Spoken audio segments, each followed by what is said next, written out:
الرحمن الرحیم یا ایها الذین آمنوا لم تقولون ما لا تفعلون کبر مقتا عند الله ان تقولوا ما لا تفعلون صدق الله العلی العظیم. الله جل جلاله می فرماید ای مؤمنان چرا آنچه که میگویید عمل نمیکنید؟ بد است، زشت است آنچه که میگید با آن عمل نمیکنید. ظاهرت صوفی نمایان، باطنت شیطان صفت، یا الهی بشکنه گردن صوفی نمایان. درود و سلام به ملت مجاهد و شریف افغانستان. یک چیز را برایتان بگویم که این گروه متحجر ظالم زیر تحت شعار اسلام شریعت تطبیق قانون خدا در سرزمین خدا از هیچ نوع دروغ، فریب، تزویر در مقابل مردم دریغ نمیکنند.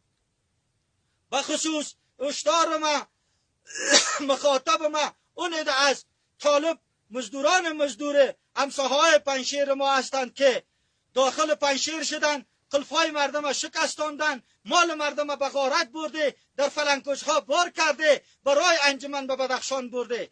پس فراموش نکنه که این احسان فراموشی، این بی‌ظرفیتی، این خیانت به این مرزبومه که همیشه در خدمت شما قرار داشته و امروز بیش از 5000 برادران بدخشان ما در معدنها، در دهقانیها، در کارهای مختلف داخل پنشیر مصروف کار هستند. نه تنها با آنها بی‌حرمتی نمیشه بلکه احترام میشه. و شما بی‌پاسا و شما طالبهای مزدور مزدور امروز به مال این مردم، به عزت این مردم، به خانه این مردم تجاوز کرده و مال مردم به غارت برده. فراموش نکنه که از هر دانه این مال ما بازخواست کرده نیستیم و هر پیاله این مردم از شما گرفتنی و به جزا اعمالتان خواهیم رساند.